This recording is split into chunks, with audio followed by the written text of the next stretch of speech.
Hey, how you doing? Hey, I'm doing all right. How are you?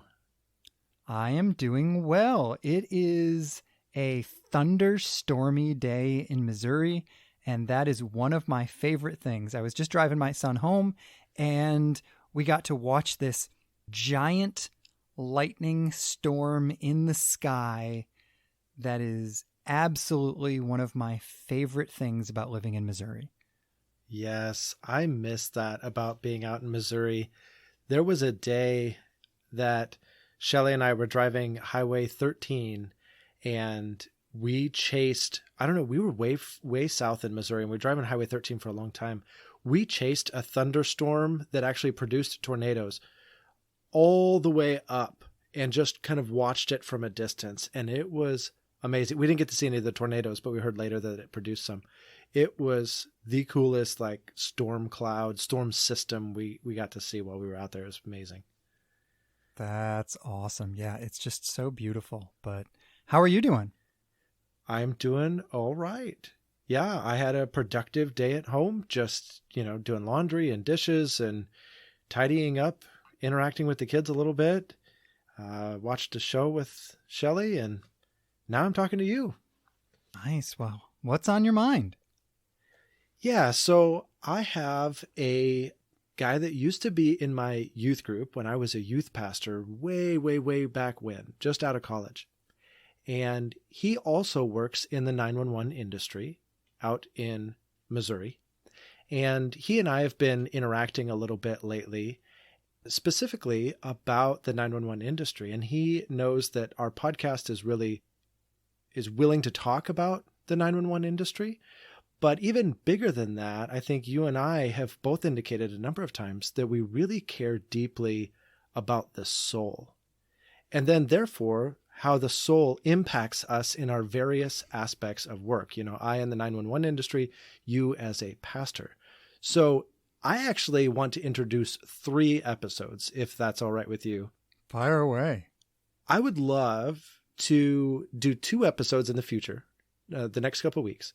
One, where we talk about the 911 industry and its effects on the soul. And then I would love to talk about the effects of pastoring on the pastor's soul. But in order to get to that point, I want to spend today exploring what in the world is the soul. We say we care about it, but what is it? That's a fascinating question. Since you're raising the question, when you think of the soul, what do you start with? It's a great question. I start with this general, hard to define category that I would just basically say is all of me. Like every piece of me that there is, mind, body, emotions, feelings, whatever it is, like everything about me is wrapped up in the soul. But I think that still leaves it fairly ill-defined.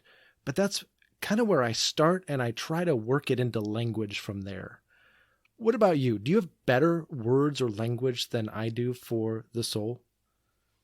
So when I think of soul, a couple of things come to mind. I do think that on some level what we're talking about is the part of me that is the most truly me part of me. When I think about anything about the soul, I am deeply indebted to Dallas Willard. Mm-hmm. And, the book that comes to mind immediately is Renovation of the Heart, which is one of my all-time favorite books. If I were going to have somebody read one book on how a person's interior life is transformed, it would be this one. Yeah. And pulling it off my shelf just now and flipping to the chapter on the soul, this is what he says, and I think it's an interesting place to start the conversation. He says, "The soul is that aspect of your whole being that correlates, integrates, and enlivens everything going on in the various dimensions of the self." Let me say that again, because what I want to do is ask you what strikes you about that definition. The soul is the aspect of your whole being that correlates, integrates, and enlivens everything going on in the various dimensions of the self. What do you think about that? One, Dallas Willard is brilliant, and I'm so glad you referenced his book because I do think it is the definitive work on, as the title suggests, anything he renovation of the decided to heart. write about. Yeah, well, okay, yeah, fair enough. But what stands out to me about that definition in particular is the two words correlates and integrates. And I think because we in our society have often gotten away from soul language, right? It's a little too religious for most contexts. Though we do have certain phrases, right? Like we'll say something like his soul just wasn't in it or something like that. So we do have these words, and sometimes they're even in song lyrics or what have you. But I don't think day to day we think much about the soul. Instead, I think we think about the self. And what these words correlates and integrates the various aspects of the self. I think that is hugely important. There is a lot of talk in our culture about quote unquote finding yourself or be yourself or express yourself, or some people even say live your own truth. These are very idiosyncratic, very like existential questions. But what do we do? What's the organizing piece? What puts all of this together and into a coherent whole? And that is what Dallas Willard is saying the soul does. It correlates and it integrates. And if anything is needed in our society right now, it's help correlating and integrate the various parts of ourselves so that we can become a integrated whole. Yes. Yeah. I think that the self, in some sense, he talks about the various dimensions of the self, presumably meaning the heart, the mind, the will, those kinds of things. Mm-hmm. If I'm right that that's what he's talking about, the self is the human person in some ways at the mercy of those things. Myself is who I am as defined by my feelings. The self is who I am as defined by my thoughts. But the soul is that transcendent piece of me that goes beyond how I feel in the moment to what is deeper and truer about me. Jonathan Edwards distinguished between emotions and affections. Emotions were the moment by moment kind of reactive part of me. I stub my toe and I'm angry. I see someone I haven't seen in a long time and I'm happy. But underneath that kind of jagged up and down line of emotions, there is something deeper to who I am that is more stable and consistent. So this actually came up in a conversation I had with a coworker today. We are getting ready to go into a local prison and do a long day of ministry. We will meet at the church at about 5 o'clock in the morning. We will probably get back to our homes somewhere around 7 or 8 at night, having had a church service the previous night that ended at 9 o'clock and having a church service the next morning that starts. Many of us will get to the church at like 7:45, and then we actually go back to the prison for another service that evening. So, I mean, it's going to be just a long weekend. And I jokingly said to my coworker, hey, one of the things you're going to notice about me is that if you're around me for 12 or 14 hours at a chunk, at some point, I'm just going to stop talking. And she said, what do you mean? I said, well, and this is genuinely true, just about everything about how I interact with other people is learned behavior. Left to my own devices, not paying attention to it, I tend to be a fairly taciturn, fairly withdrawn, fairly grouchy person. And I would say that grouchy person is myself. That is how I feel often in the moment. But there is something greater than that that is true about me that I have learned to live out. And I said this to her, and I said, now please don't think that when I'm being nice or interactive or whatever, I'm not being inauthentic. I'm not faking it. And she said, no, I think it's more authentically you if that's what you're choosing. And maybe that offers a handhold or a handle on how to understand the difference between self and soul.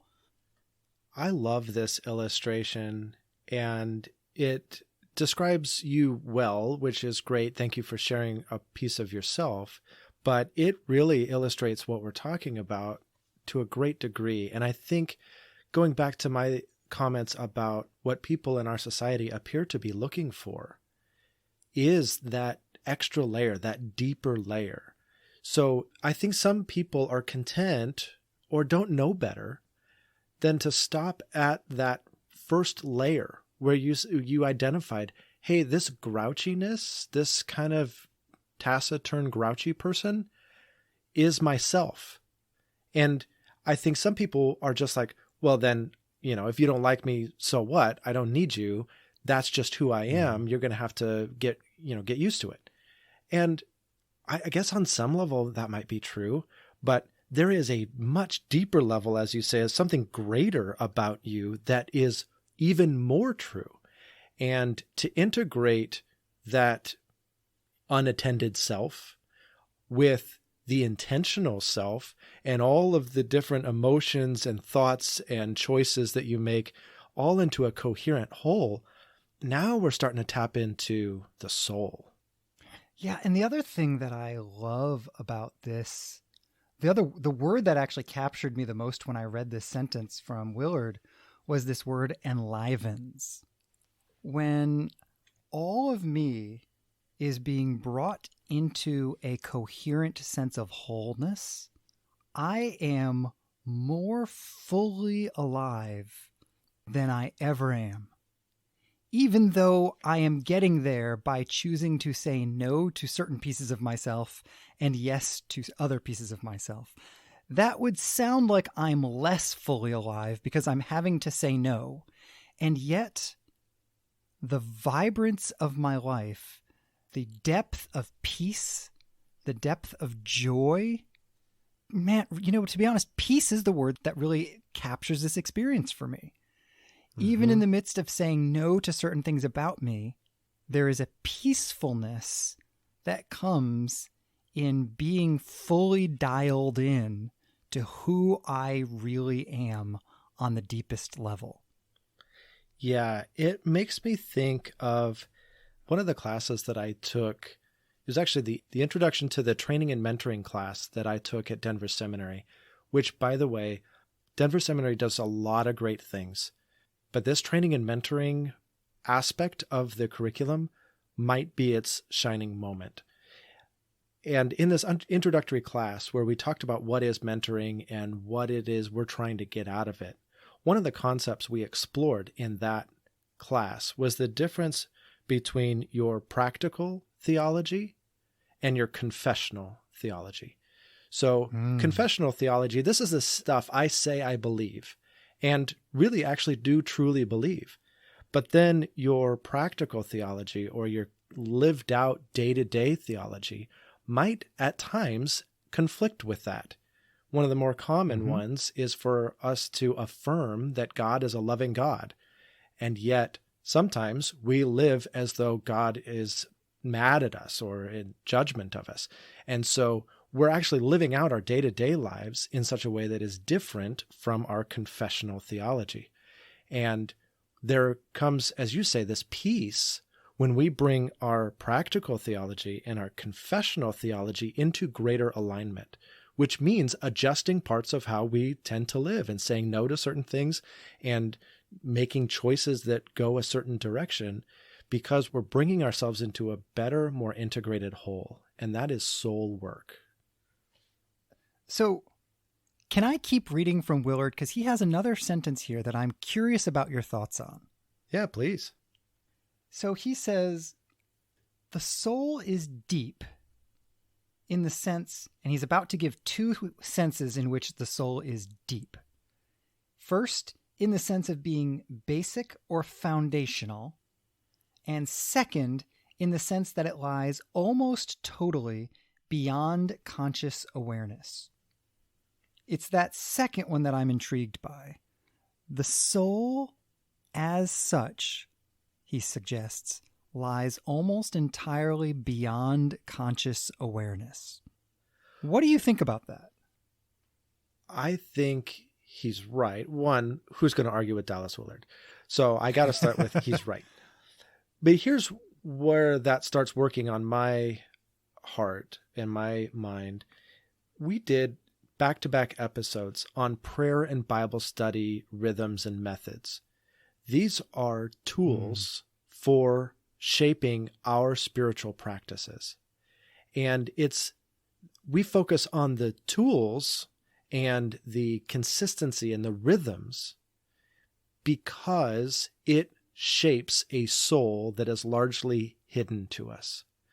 But if we focus on these rhythms and we introduce these practices and we stay consistent at them, we know it will shape our souls in such a way that our souls will do the integrating work into the rest of our lives that produce the fruit that we want to produce. And it's not just the ones that we talked about. I'm taking a class this fall on spiritual practices. And so we will be integrating a lot of different spiritual practices. And I can't wait to talk to you more about that as the class begins. Yeah. From fasting to silence to all of these different practices, right? We focus on the practices themselves because it shapes a soul that is largely invisible. And I think you said even on a previous episode, we have weak souls. So we have to really work at the exercises that we know strengthen this largely invisible thing. That's where my mind goes. But you obviously were drawn to that quote and that sentence. So what is your reflection on it? I'll tell you what, my response, and the reason I asked, is because my reaction to that thought, the idea of soul, or one's soul, lies almost totally beyond conscious awareness. My initial response is honestly a huge amount of annoyance that is all captured in the question. So why are we talking about this? There is something deeply frustrating to me that I think you responded to brilliantly in what you just said. And the thing that frustrates me is to hear your soul is basically two things. It is the life source and organizing principle of your entire existence, and you are completely unaware of it. Yes. That is a genuinely frustrating, even if accurate, pairing of realities. And I had no idea you were going to say this, and I'm very appreciative of it. I think you're absolutely right. It points us back to spiritual practices that cultivate soul through daily, regular usage. For example, I have been experimenting recently with the idea of centering prayer. Have I talked about this on the podcast yet? We've talked about it offline, but I think this might be the first time we talked about it on the podcast. Okay, so centering prayer is a kind of prayer that bridges the divide between meditation and prayer. By meditation, I mean the kind of focusing on your breath work that I referred to in that previous conversation when I referred to our weak souls. And prayer, which is often a very active activity. And it lands in the middle by encouraging you to come up with a single word or image that is powerfully representative of God for you, and to keep your attention on that one idea for a prolonged amount of time. And not only for a prolonged amount of time, but the basic introduction to centering prayer that is encouraged suggests that you should spend 20 minutes twice a day for 6 months. Oh, geez. Yeah. Focusing on this one image. You don't get to pick a different image every day. You don't pick a different image in the morning and in the evening. It is one single word on which you focus twice a day, 20 minutes each time, for half a year. That is slow, methodical, gentle, careful work. That is so different from the normal speed, the normal approach we have to our spiritual lives. And I find it to be fascinating. Yeah, it is. And I think these types of practices, boy, they're daunting on the outside. I look at that and I think, I can't even brush my teeth twice a day for 6 straight months. Right. So I don't know, praying as one image for 20 minutes twice a day for 6 months. And then I think like, gosh, that gives me roughly 120 of these over the course of a lifetime, right? That's it. You get 120 words or images that you get to meditate on and you're dead. I don't know. Daunting, but I see the value and I see how this, as you say, is very centering. And I think that gets to the spiritual side of the soul, which I think, going back to the beginning of the conversation, people tend to intuitively understand that spirituality and the soul go hand in hand.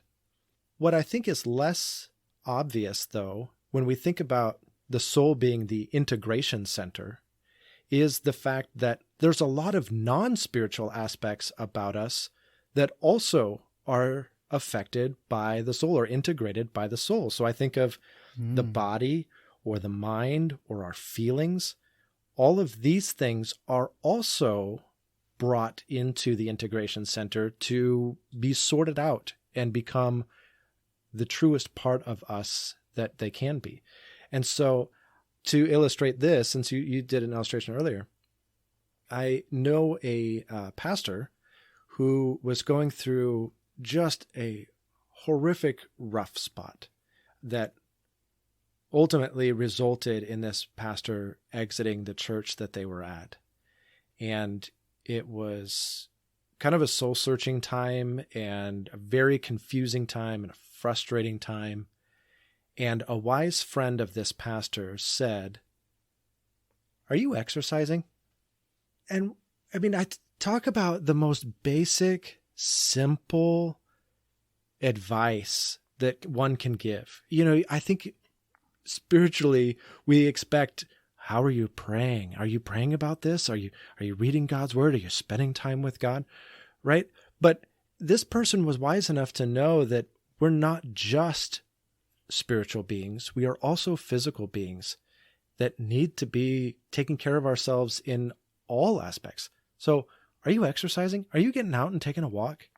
And this pastor reported to me, gosh, just getting out every day for an hour and walking, which ultimately it led to some really good prayer time as well, was so healing and so restorative for them.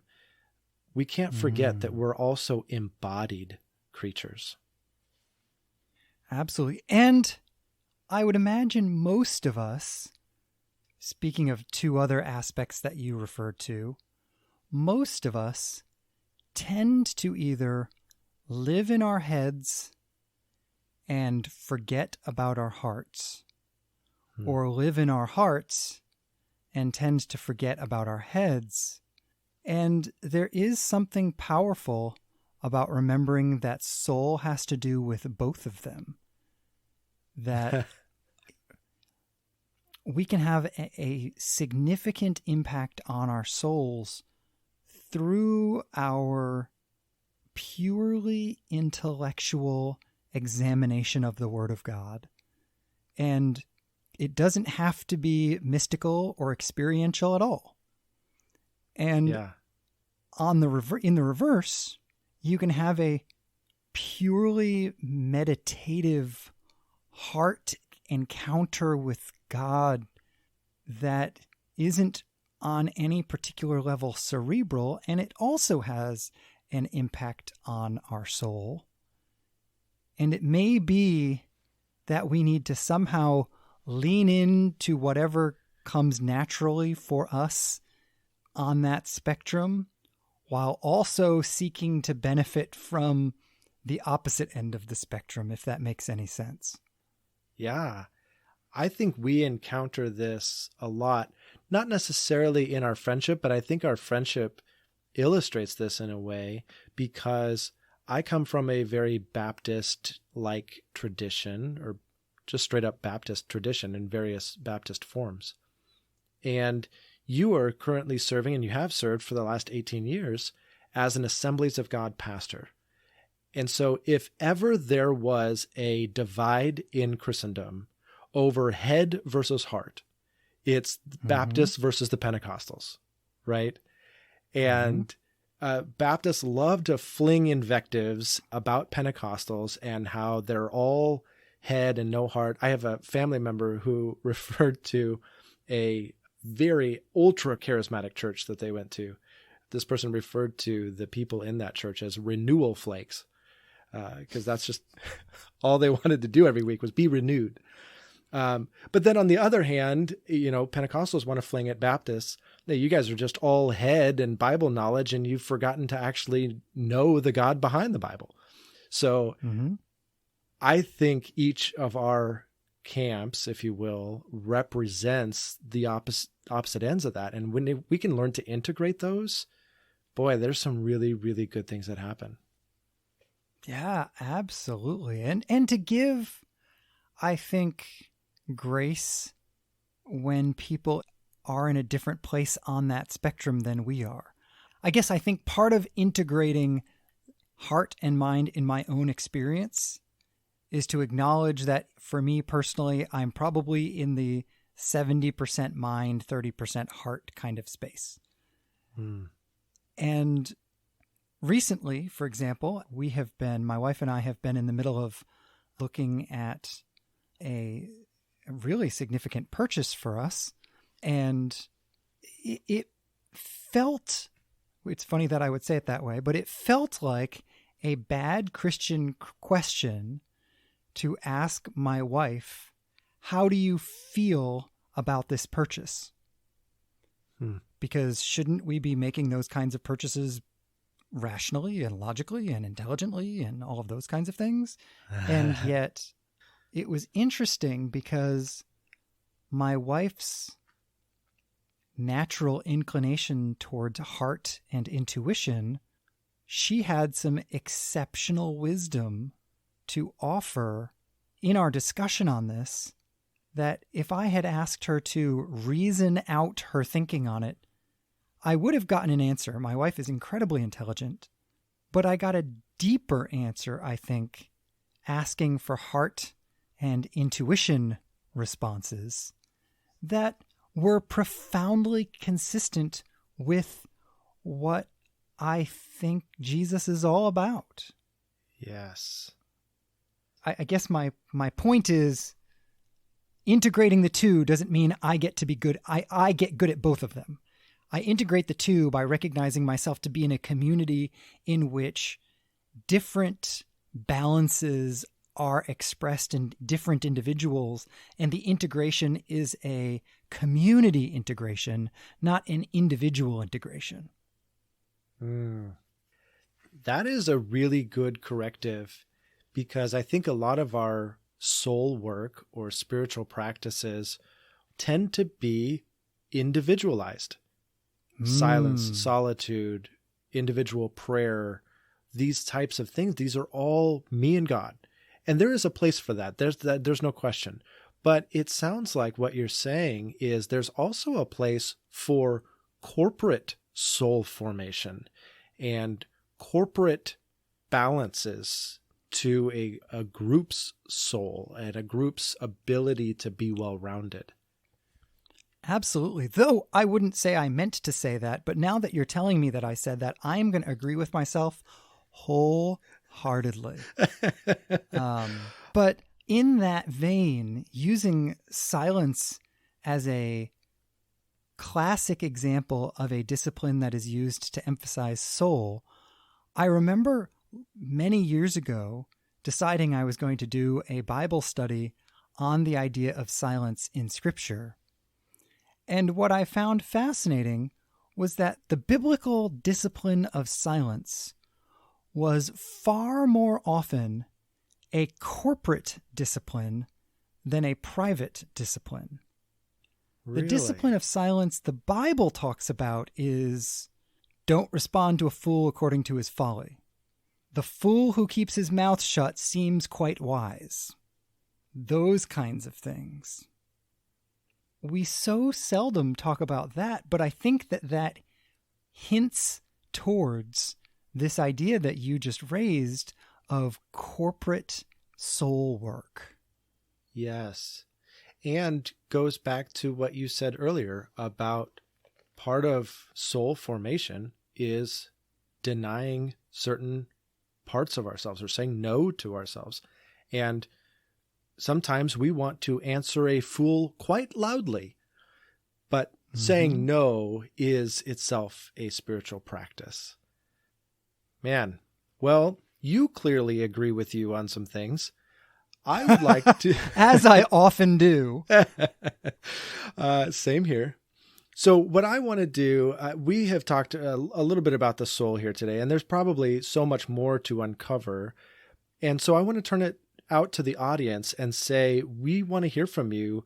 Take these thoughts about the soul being an integration center and having various aspects of the self being brought into wholeness within the soul and its relative invisibility, and comment on it. Bring to the community more of your own thoughts or your own heart, as the case may be. And we want to make this a community effort. So follow us on Facebook, on Twitter, on Instagram. We post regularly about our episodes and about other thoughts and about different events in our lives. So we will put a post out there specific to this episode, and it will be inviting your thoughts. So we look forward to hearing from you. Come join the conversation. Yeah, I mean, like we just said, soul development is a corporate thing.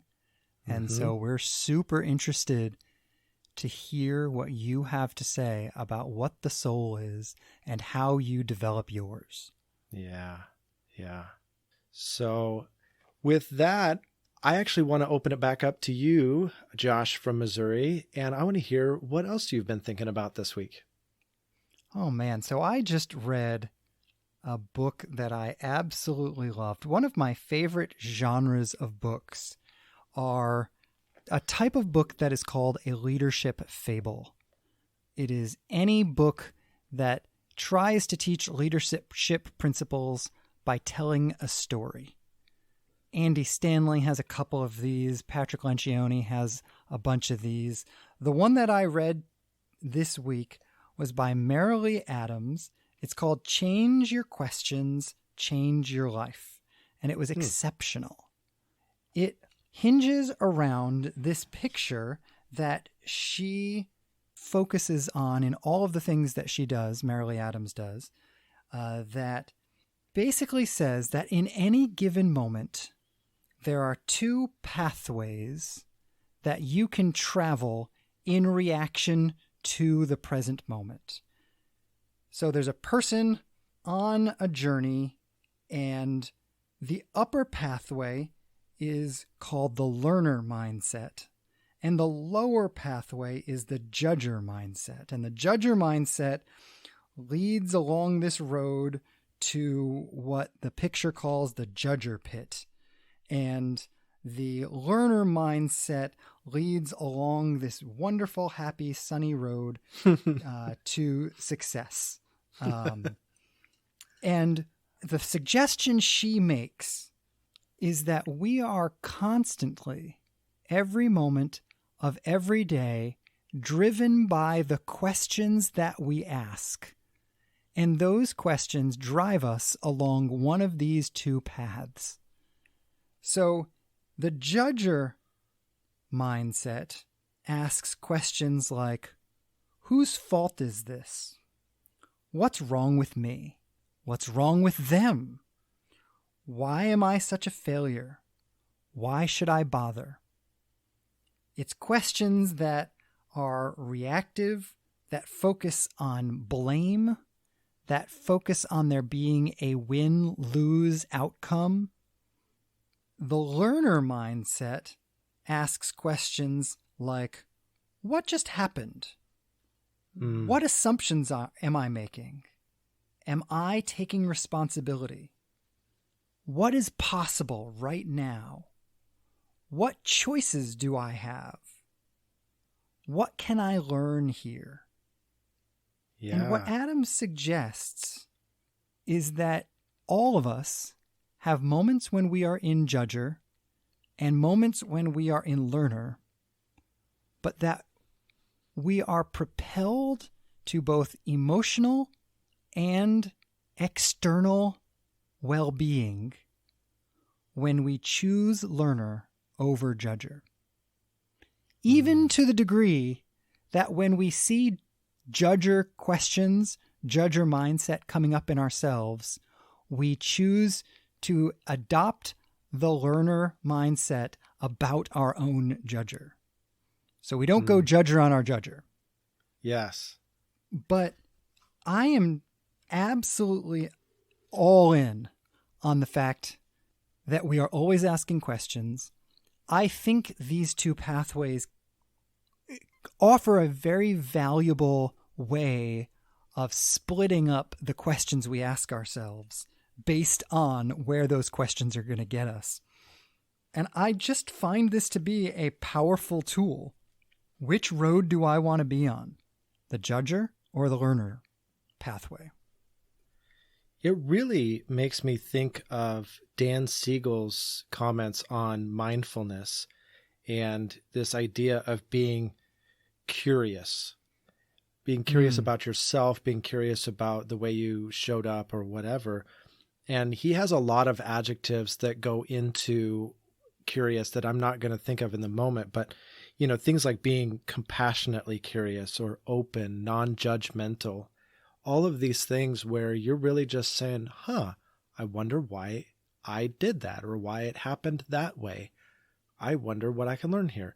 That is such a great and useful mindset to take into any encounter. Absolutely. And to know that in the middle of this map, there is this little lane that's called the switching lane. And the idea is the right question can get me out of judger and into learner at any time. I am not stuck on one road or the other. And I love that. I don't have to be stuck in judger because I live in judger a lot. And at no point that I'm aware of has having a conversation, for example, with my wife from the judger path ever helped me. Oh, man. You either? No, never. Not one time. But paying attention to the fact that speaking of soul here, I think myself tends to go on the judger path, but my soul, having been informed that the learner path is an option, is drawn to the potential and possibility and creativity of the learner path. But that's enough about that. What about you? What have you been thinking about? Yeah, my thought comes from church this last weekend, which was just good. There are times where church just is extra. And this week was extra. And I just really I think what you mean as a good Christian is that church is always amazing, and you just happen to have caught it this time. Yeah, that's exactly what I mean. No, I mean, I do generally like church, but there are times where I like, oh man, I really like church. Yeah, no, absolutely. There are times it's better. Yeah, whether it's because of how the leaders did or because of the heart that I brought into it. But at any rate, we were taking communion, and our church's practice with taking communion is to do it every week. And pre-COVID, we would walk to various tables that were placed around the sanctuary, and we would grab the elements, a small cup of grape juice and some torn bread, and we would go back to our seats, and then we would, as a congregation, be led in the taking of the elements. That is the pre-COVID habit. The COVID habit was to get those little awful containers with the lids that you can't really open.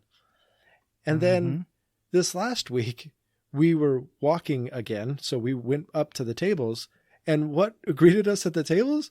It was like the stepbrother to the other package. This is like the hourglass shaped package.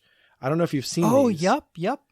So juice on one side. They're the slightly higher quality version of the other thing. Yeah, exactly. So juice on one side, a little cracker on the other, and they have individual like pull tabs to open it up. So it's a little easier to manipulate. Yeah. And so I get it, right? We're still in COVID times.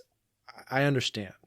But I couldn't help but think as I was taking the communion, looking back at the first century church, who referred to communion as the love feast. And they enjoyed so much food and wine together at these love feasts that at least in Corinth, Paul had to tell them, stop getting drunk at communion. So this was a huge problem. If you're hungry, eat at home. You don't need to be like gorging yourself at this feast and getting drunk at this feast and leaving nothing for the poorer people. So we went from the love feast that people enjoyed together as a community, and now we're reduced to this tiny little hourglass shape thing that we have to do because of COVID. And it just felt like we had reduced communion to almost unrecognizable. And sometimes I think our gospel is the same way.